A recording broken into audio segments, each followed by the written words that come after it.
नमस्कार दोस्तों, Indian diplomacy की एक बार फिर से जीत हुई है। इंडियन डिप्लोमेसी ने एक बार ये पॉइंट फिर से प्रूव कर दिया है कि इंडिया जो है एक न्यूट्रल कंट्री है और उसके रिलेशंस सबके साथ अच्छे हैं। इंडिया ने ये प्रूव किया है कि एक तरफ हमारे जहां इजराइल से भी अच्छे रिलेशंस हैं, वहीं दूसरी तरफ ईरान से भी हमारे बहुत अच्छे रिलेशंस या डिप्लोमेटिक टाइज हैं। हुआ क्या है कि इजराइल और ईरान का जो पूरा कॉन्फ्लिक्ट था, पिछले 3 दिनों से ये कॉन्फ्लिक्ट चल रहा है और इसमें कई सारी डेवलपमेंट्स हुई हैं। एक डेवलपमेंट इसमें से ये थी कि ईरान ने एक इजराइल लिंक्ड शिप को सीज कर लिया था। बेसिकली ये शिप इजराइल लिंक्ड डायरेक्टली तो नहीं थी, बट ये एमएससी कंपनी की शिप थी। एमएससी मतलब मेडिटेरियन शिपिंग कंपनी।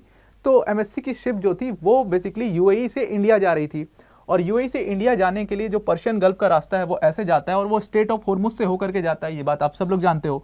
तो यूएई से इंडिया जब ये शिप जा रही थी, तो यहाँ पर जैसे ही ये स्ट्रेट ऑफ होर्मुज क्रॉस करती है, यहाँ पर ईरान जो है इस शिप को सीज कर लेता है। अब जब इस शिप को सीज करता है तो ईरान के जो आईआरजीसी जो थी, यानी कि इस्लामिक रिवॉल्यूशनरी गार्ड कॉर्प्स, वो लोग वहाँ पर पहुँचते हैं और कहते हैं कि ये शिप जो है इसके लिंक इजराइल के साथ में है, क्योंकि किसी इजराइल के बड़े बिजनेसमैन का पैसा लगा हुआ था इस कंपनी में। तो इसीलिए शिप को हम सीज कर रहे हैं, क्योंकि इजराइल के साथ जो है वो हम अब वॉर में जा चुके हैं। अब इसी में क्या हुआ कि इस शिप के अंदर में टोटल 25 क्रू मेंबर्स थे, और उन 25 क्रू मेंबर्स में से 17 क्रू मेंबर जो थे वो इंडियन थे, और यहीं से फिर इंडियंस को सीज किया गया और उनको बंदी बना लिया गया। और उसके बाद ही हमारी जो मिनिस्ट्री ऑफ एक्सटर्नल अफेयर्स है वो एक्टिव होती है इन 17 इंडियंस के राइट्स को लेकर के और इनको छुड़ाने के प्रोसेस को लेकर के। अब देखो, जो हमारी एक्सटर्नल अफेयर्स मिनिस्ट्री है वो दोनों तरफ काफ़ी एक्टिव है। जहां पर आपने एक तरफ देखा कि इजराइल के अंदर में कई सारे इंडियन जो लेबरर्स हैं वो काम करने जाते हैं कंस्ट्रक्शन वर्क में। तो क्योंकि पैलेस्टीनियंस को उन्होंने सीज कर दिया था, इसलिए इंडिया से बड़ी मात्रा में उन्होंने लेबरर्स मंगाए थे। अब वहां पर जो इंडियन सिटीजन्स फंसे हुए हैं इजराइल के अंदर में भी, उनको भी वहां से इवैक्यूएट कराने का प्रोसेस पूरा इंडिया की मिनिस्ट्री ऑफ एक्सटर्नल अफेयर्स ने शुरू कर दिया है।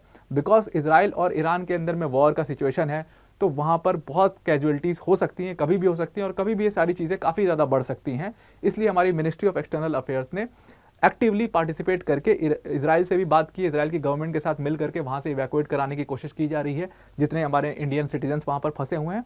दूसरी तरफ जो ये 25 में से 17 क्रू मेंबर्स थे जो कि इंडियन नेशनल थे, ईरान की गवर्नमेंट से उनको छुड़वाने की भी बात चल रही है। अब देखो, इस 25 क्रू मेंबर्स में सिर्फ इंडियन क्रू मेंबर्स ही नहीं थे, बल्कि इसमें कई सारे देश के, जैसे फिलिपिनो भी थे, पाकिस्तानी भी थे, रशियंस भी थे, एस्टोनियंस भी थे, इन सब कंट्री के भी क्रू मेंबर्स थे। सबको मिला करके टोटल 25 क्रू मेंबर्स थे। अब जो 17 क्रू मेंबर्स वहां पर फंसे हुए थे, जैसे ही इनकी इस पूरे शिप को सीज करने की न्यूज़ सामने आई और 17 जो इंडियन मेंबर्स थे उनको बंदी बनाने की न्यूज़ सामने आई, तुरंत ही हमारे external affairs minister S Jaishankar साहब कॉल पर बात करते हैं ईरान के फॉरेन मिनिस्टर आमिर हुसैन के साथ, और यहाँ पर उनसे बात करके इन 17 क्रू मेंबर्स से मिलने की दरख्वास्त करते हैं कि इंडियन ऑफिशियल्स जो हैं वो जा करके इनसे मिलना चाहते हैं, ताकि हम समझ सकें कि पूरा केस क्या है और फिर इनको छुड़वाने की एक पूरा प्रोसेस चालू हो सके।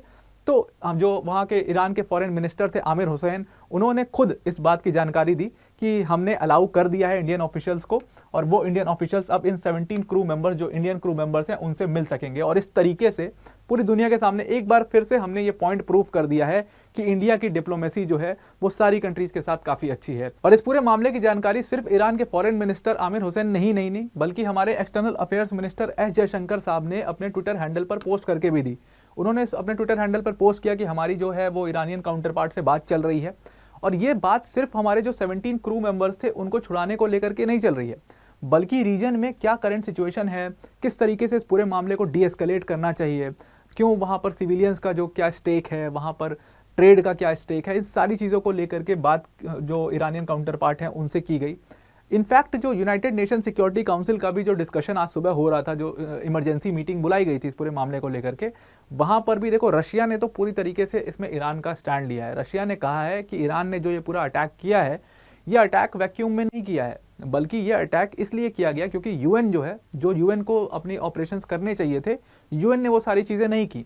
एक तरीके से आप कह लो कि आसान भाषा में यूएन को इन्होंने एक तरीके से पपट कह दिया रशिया ने, कि यूएन जो है वो यूएसए का पपट है और इसलिए उसने कुछ किया नहीं, तो इसलिए ईरान को खुद अपने डिफेंस के लिए ऐसा अटैक करना पड़ा। लेकिन आगे ईरान कोई एग्रेसर नहीं है, ईरान कोई भी एग्रेसिव अटैक खुद नहीं करेगा। लेकिन यहाँ पर एक और मोड़ आ गया इस पूरे मामले में कि यूएनएससी ने, यूनाइटेड नेशन सिक्योरिटी काउंसिल ने इस पूरे मामले में कह दिया है कि ईरान के ऊपर ज़बरदस्त सैंक्शंस लगाए जाएंगे, जिस तरीके से भी सैंक्शन हो सकता है उस तरीके से ईरान के ऊपर सैंक्शंस लगाए जाएंगे। दूसरी तरफ यूएसए ने G7 की मीटिंग कल बुलाई थी। यूएसए ने G7 सारी कंट्रीज को कहा है कि हम रिक्वेस्ट करेंगे इन G7 कंट्रीज से कि वो भी जबरदस्त सैंक्शंस लगाएं ईरान के ऊपर। अब देखो, जब ये सारी कंट्रीज, यूएन, ये सब मिल करके ईरान को आइसोलेट करने की कोशिश करेंगे, उनके ऊपर सैंक्शंस लगाएंगे, ट्रेड सैंक्शंस और हर तरीके के सैंक्शंस, तो ये चीज़ फिर से शुरू हो सकती है, फिर से एस्केलेट हो सकती है। बिकॉज ईरान फिर उसका बदला लेगा कि भाई गलती हमारी थी नहीं एट द फर्स्ट प्लेस, तो हमारे ऊपर क्यों सैंक्शंस लगाए जाएंगे। तो इन सारी चीज़ों को लेकर के एक बार फिर से ये लड़ाइयाँ छिड़ सकती हैं। अब जो बात रही इस इजरायली शिप को सीज करने की, तो इस इजरायली शिप में ही नहीं बल्कि इससे पहले भी ईरान ने एक बार और एक शिप को सीज किया था। वो शिप बेसिकली पोर्टुगीज शिप थी, ये भी बेसिकली पोर्टुगीज ही शिप थी जो अभी सीज हुई है। लेकिन यहाँ पर इस पोर्टुगीज कंपनी की जिसकी शिप थी, इसमें इजराइल के बिजनेसमैन का पैसा लगा हुआ था, इसीलिए इसको इजरायली लिंक शिप बता करके सीज किया। और सिर्फ यही घटना नहीं बल्कि इसके अलावा भी आप देखोगे कि 2 साल पहले भी ईरान के IRGC मतलब इस्लामिक रिवॉल्यूशनरी गार्ड कॉर्प्स ने एक और शिप को सीज किया था इसी पर्शियन गल्फ के अंदर में, और वो भी स्पेनिश शिप थी शायद।